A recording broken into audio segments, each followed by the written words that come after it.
In this video, I'm going to show you how to place the front strut assemblies on this Lexus IS. They are different parts, left and right, so make sure you have the correct ones. I always recommend replacing these as a pair, left and right. Located right behind your front wheels. Let's get started. With the vehicle safely raised and supported, use a 21mm socket and remove all 5 lug nuts and then pull the wheel off.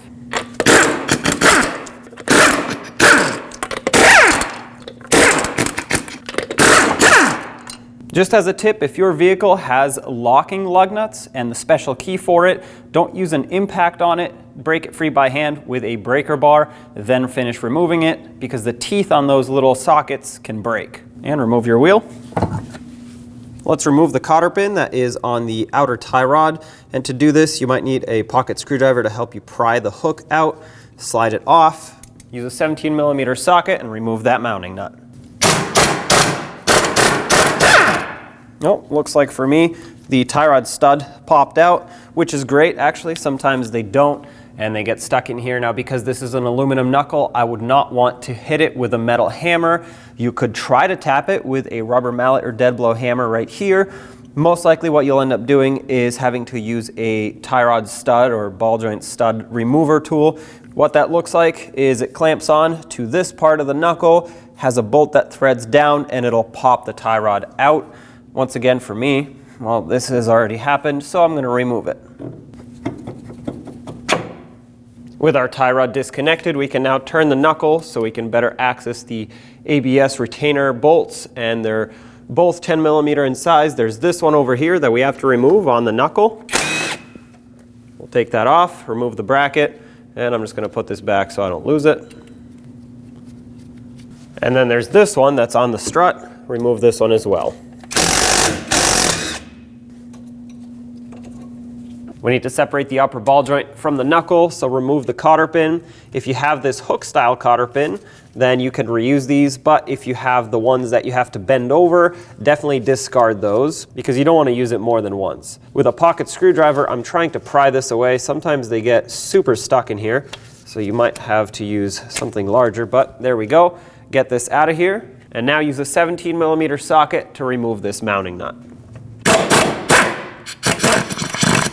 Now we have to separate the stud from the knuckle. To do that, I'm going to put the mounting nut back on, but I'm not going to thread it on all the way. Now what I will try is to use a rubber mallet right here. I don't want to use a steel hammer. That's going to damage the knuckle, being aluminum.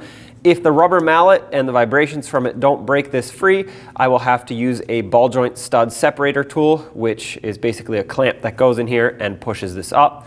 Another option would be to take this and install it backwards so that you have a wider area to hammer on and then just hit upwards on the mounting nut, and that might also do it, but that also risks damaging the stud, so I'm going to try it this way.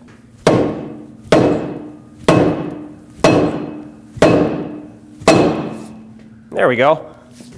Pry down on this control arm, remove the mounting nut,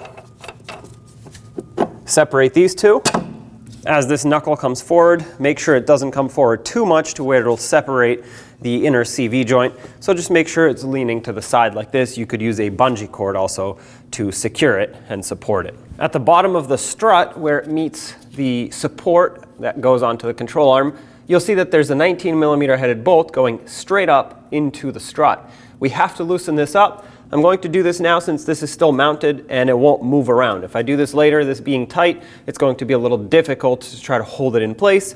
If you have a swivel socket, you can actually go straight up with a swivel onto it. If you don't, you can just use a wrench, maybe a rubber mallet on the end of your wrench to help break this free. I'm going to thread it back in just a couple turns so that they can be secured together, but this will allow me to more easily remove them later once the strut is out. Now moving down on the lower control arm, on the other side of it, so this is the back of the vehicle right here, you'll see a 22mm nut holding on to the stud that goes through. This is for that lower support for the strut. We have to remove this nut so we can push that stud through. 22mm socket.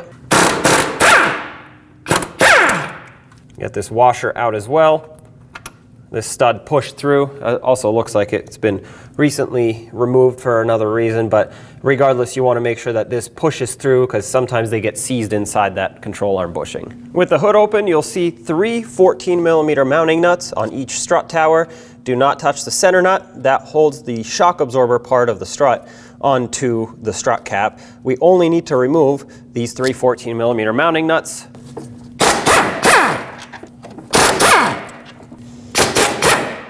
Looks like it broke free, but it doesn't want to drop down, which is fine, so I'm going to remove it the rest of the way. I'm also going to remove this plate here because it's holding onto the studs and I don't want it to accidentally fall down when the strut comes off. Now carefully take the strut mount off the bottom on the control arm and then pull the strut down from the top.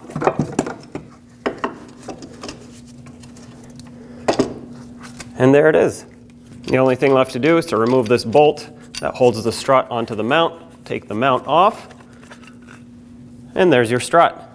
It's time to mount that lower bracket or the mount onto the new strut. You'll see that there's a cutout here, and that's how you line these up because the mount will have a cutout that will only fit one way. Once you've put those two together, put the bolt in. I'm going to bottom it out, but we'll tighten it up when it's mounted on the vehicle just because it's going to be easier that way. Take your strut and slide it up into position.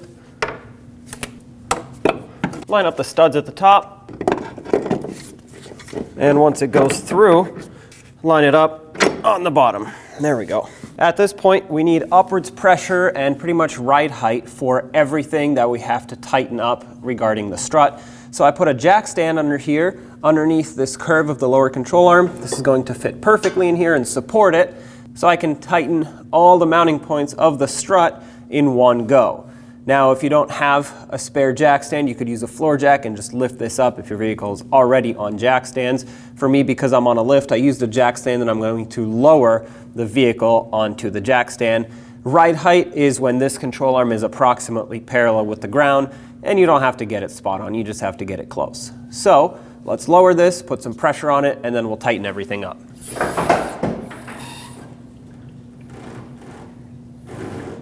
It does not matter where you start. I'm just going to start from the top and work my way down. I'm going to put this on first, then the 3 mounting nuts. Now snug them up.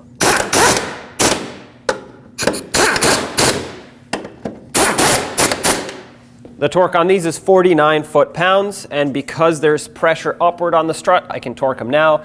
If there wasn't, I would torque these at the end after the wheel is on and the vehicle is on the ground.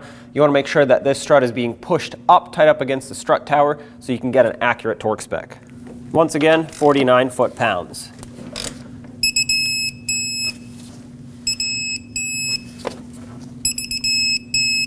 Double check them. All right, that's tight. Let's torque this bolt that goes straight up into the strut to 35 foot-pounds. That's it right there. Now for the lower bolt, install this washer and then the mounting nut. Snug it up. And we'll torque it to 83 foot-pounds. All right, that's tight. Now remove your support, or in my case, I'm going to lift up the vehicle.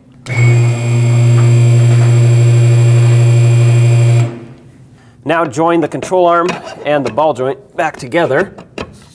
Have the mounting nut ready to thread on. There we go. And that is secured temporarily. Now with the control arm down a little bit, you can fit a pry bar in here, pry up against the spring, down, and that'll allow you to thread this mounting nut on a little bit easier. Let's tighten it up and torque this to 64 foot-pounds. That's torqued right there. My cotter pin slot lines up, so that's perfect. Now that doesn't always happen, so if it doesn't for you, what you want to do is always continue tightening to line it up and never loosen.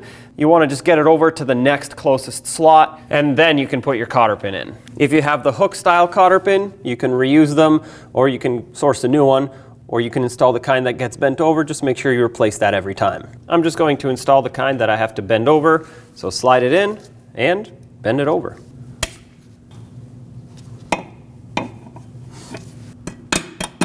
There we go, that's installed. Let's reattach the ABS sensor bracket on the strut, start in the bolt and snug it up. Make sure that's tight. If you're doing this by hand, about 1/8 of a turn after it bottoms out. And don't forget about the bracket on the knuckle. Snug that up. Now bring the knuckle over, put the tie rod stud back through it, and install the mounting nut. Snug it up. Torque this to 48 foot-pounds. This is not a castle nut. If your tie rod for some reason has a castle nut, continue tightening until the next slot lines up if it doesn't already, so you can put that cotter pin through. But in my case, I don't have to worry about it. Stick a new cotter pin through, and this one's the type that we have to bend over to lock in, so do exactly that. Let's get the wheel back on. Start on all 5 lug nuts. We'll bottom them out in a cross pattern, and also in a cross pattern, we'll torque all of them to 76 foot-pounds. If your vehicle has the locking lug nuts with the key, be very, very careful with these. I don't recommend using a power tool on them. I'm going to use one just to slowly bottom it out, but I'm not going to impact through this adapter because the teeth on the backside can very easily break.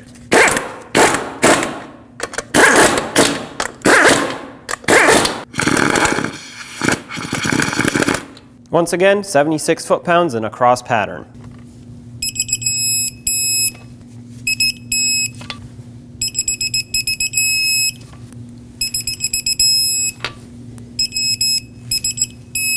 Double check them all.